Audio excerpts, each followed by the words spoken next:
Welcome back to the second segment of the Community Matters show on a special Thursday night, the 21st of April. We have been talking about the Great London Debate, housing, crime and health. These are things that we're going to go on to, but I've got two very important people with me who are helping me to sort of digest this topic and really, if we have to, shred it to pieces and see what we can get out from them. And let's not talk about all failure here. We're talking about the good of it as well. So I got a bit of background to my two guests today, who have got a very busy couple of weeks leading up to the 5th of May, when they'll be hoping that all the votes come through for themselves to join the London Assembly election, which I have to keep looking down for. That just shows how much I know about politics. But I'm sure by the end of this show I'm going to know a lot more. So I should probably carry on where we finished off. I mean, it was very nice to see you guys debate on your differences. But I think now what I'm going to do is maybe see if I can get you guys on a common ground, because I'm going to talk about the topics that we have underneath the screen today. So, I mean, the first one we've got there, and probably the easiest one for me to talk about, and in Tower Hamlets, because there's so much going on. I mean, housing. I mean, Elaine, I probably want to ask you, you've been in Tower Hamlets for a fair amount of time, and what have you seen as the changes in housing?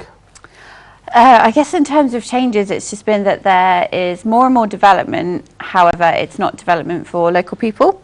So it is lots of luxury developments that people move into the borough to live in. So, for example, the massive skyscraper that's about to open in Canary Wharf, which is the first ever residential tower in there, which, you know, none of the 24,000 people that are on the housing waiting list in Tower Hamlets can afford to go and live in. So there hasn't been the strategy or the foresight from the council to say, actually, we have 25,000 people that are waiting for a home and for a decent home to live in. We're going to make sure that we prioritise building council housing. Instead, it's just been a rush to develop the area, and then you've got things like the massive debate about Bishopsgate Goodyard that is happening at the moment, the skyscrapers they want to put up at Shoreditch, and lots of these other developments that just aren't working for local people. And then you've also got the £70 million that the council have had from developers that they're sitting on in the bank that they should be using to build things like doctors' surgeries and the schools that we need in order to have the facilities for all of those people that are moving into the area. I mean, Umesh, I've probably got to ask you. Surely, I mean, you're in agreement with that. That's what's happening, isn't it? Yeah, I mean, you know, we have sort of differing solutions, but I mean, in essence, I think we come from the same background. Housing is a major issue in these elections. I would go as far as saying that it's actually a like mini referendum on housing on its own, this particular election.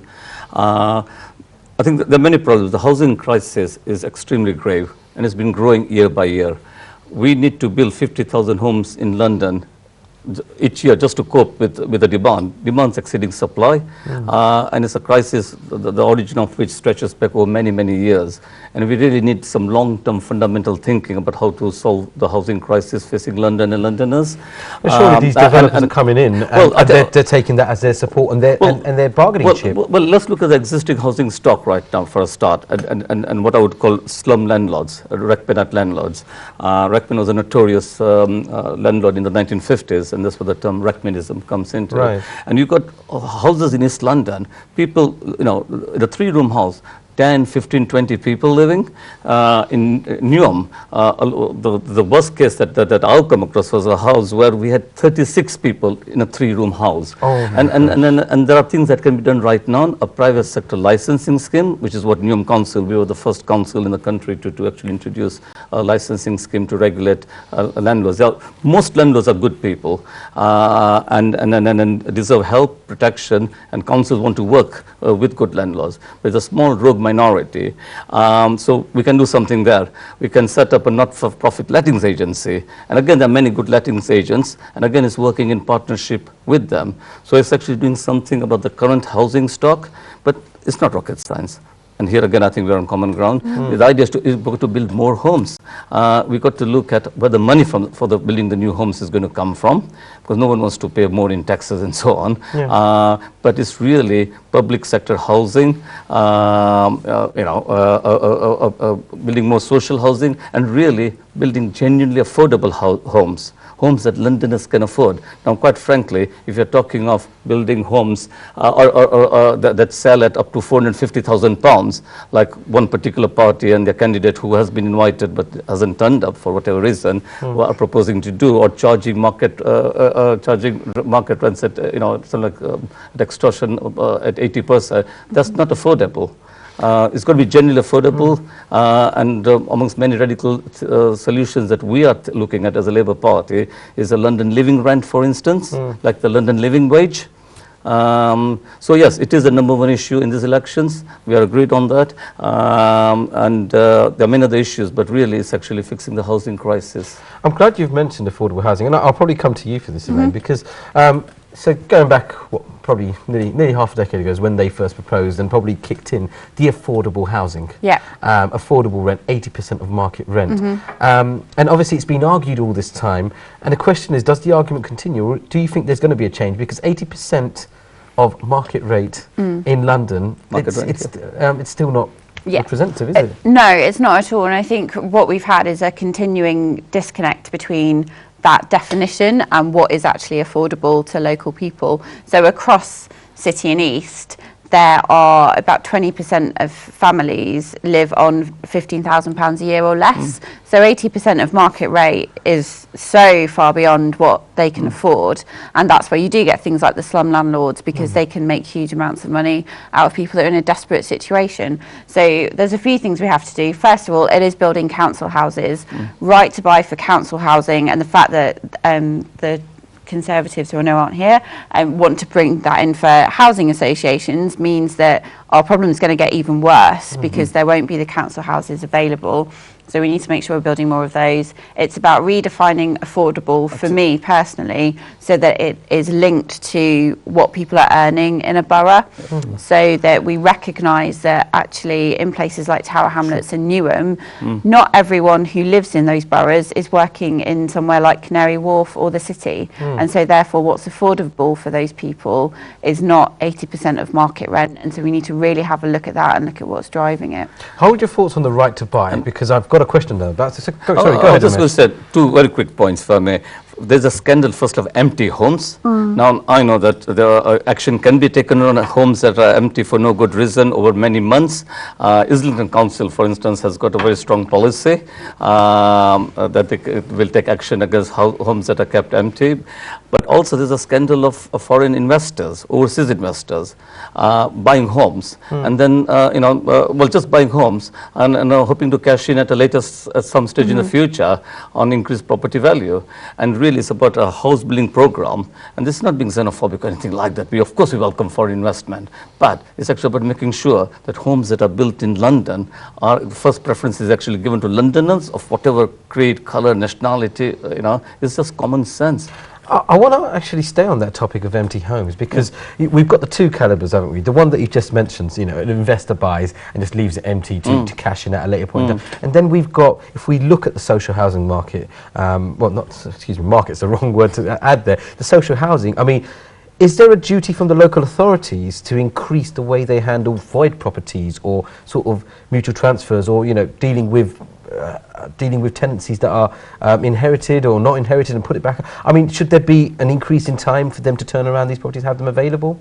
Well, the way the housing market works, and it is a market, councils actually don't have that much control over social housing. Housing associations work in a very separate way, and a lot of the housing market in London is actually building of new homes is done through housing associations. But really, it's a question of political will, working in partnerships. This is where the GLA and the mayor of whatever political persuasion has got a very important role to play of bringing people together. One of the things that we are proposing is a Homes for Londoners, to bring in housing associations, councils. It's not about passing the buck, blame onto someone else, but it's actually about bringing, expertise from all backgrounds together, looking at new investors and so on, overseas, pension funds and so on, getting more powers, lobbying for more powers. That's the only way we're going to tackle, the crisis that we face. Yeah, Elaine, I should probably keep it localized to us here. And for yourself in Tower Hamlets. I mean, again, Umesh just mentioned the issues in Newham, and you know, quite a devastating one, to be honest. But I guess we're not free from that in Tower Hamlets, are we? No, not at all. So I think one of the biggest problems we have in Tower Hamlets on foreign investors is that it's actually that they're not buying homes, it's that they're buying a savings account effectively. And that's really one of the massive things in this crisis that we have to deal with, is actually we haven't been building homes, we've been building investment and savings accounts for people that then just leave them and wait for them to accrue. So one of the things that we would do as a party is actually saying, if it's a new development, you can't advertise it overseas until you've advertised it to Londoners, to stop things like some of the towers that have gone up in Canary Wharf, but also in Stratford, that were featured on The Apprentice, that, you know, none of us in our boroughs could afford. 50% of the homes in those buildings went to foreign investors and not to local people. And so those are some of the things that we really need to tackle. Empty homes and the turnaround time for bringing council housing stock back into use. I think there's definitely things that we could do to reduce that. There are homes that are left empty for, you know, more than 12 months, and actually when we've got so many people waiting, that's not acceptable. So it's looking at, well, why is it that it takes so long, and what can we do to change that?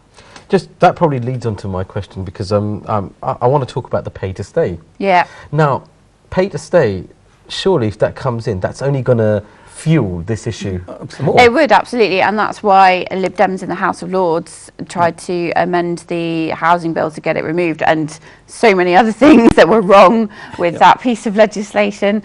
It was basically the entirety of that housing bill is an attack on council housing and on the poor, effectively. And so that was why we fought so hard against it, and it would just continue to make things even worse. I mean, again, I think we're on common grounds here. The whole housing and planning bill is ideologically driven. I'm sorry, there is no logic to it. It's actually going to redefine council housing, security of tenure, pay to stay. I mean, you know, council housing, social housing was developed many, many years ago as part of the welfare state. Yes, rights and responsibilities go together, but you know, it's an essential part of the fabric of our society. And what this ideologically driven bill is seeking to do is to actually demonize, you know, social tenants, is to actually change the nature of the housing market, and especially in a city like London. It's going to have, you know, grave consequences. It's going to be disastrous for people who can't afford. They're only differentiating from the City of London, the rest of the UK, by £10,000. But I mean, I don't think, personally, I don't think that's the correct way to sort of separate it. Well, it's not. I mean, it's not addressing what the problem is. The problem is we are not, and we have not for a number of years, been building the council houses that we need. And that's the thing that we need to do, is to start building them again. So it's taking things like, we're all paying extra on our council tax still from the Olympics. So we would say, actually, we wouldn't give people a reduction in council tax. We'd take that money and use it to build 200,000 new homes across London. 50,000 of those would be council houses, and that would be our starting point. And we would really make sure that we start giving Londoners the homes that they actually need. And to keep this city as the amazing, diverse, vibrant place that it is, and not turning it into, you know, somewhere like Paris, where the centre is the preserve of the rich, and then you have the slums effectively on the outside. We could build on our council housing and public sector housing stock. I mean, Mrs. Thatcher started this move in the 1980s to sell off council housing. Again, a very ideologically driven policy. And what we are now seeing is actually councils being forced to sell off their more expensive properties, which will reduce the housing stock, which can only benefit people who can afford to pay. And so you know, we got to do a massive U-turn, and there have been rebellions in the House of Lords. We are opposed to the housing and planning bill as it stands. And again, as Elena said, we got to have some fundamental solutions. It's about a long-term strategy, and it's about building more public housing and genuinely affording, even if it's private housing, a mixture of both public and private, but genuinely affordable housing. I've got a minute before I go and break, and I probably Elaine's probably touched on this a fair amount. But I might as well ask you. I mean, the right to buy. Now that's being piloted with Housing Association, and I mean, clearly, I'm getting the thoughts that you're completely against this. I mean, the pilot right now, it's not going so great from what I understand. Is that a good sign for London?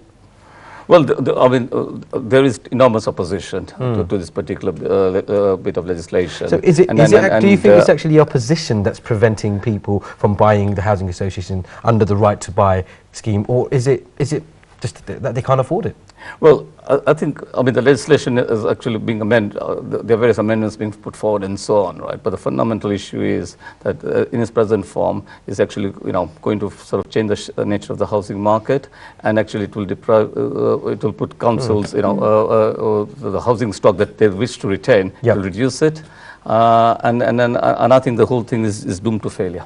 Thank you for that. We've got to go for a quick break. There's so much to talk about. We've got 2 more topics still to cover, and housing took it all. So don't go away. We'll see you in a few moments.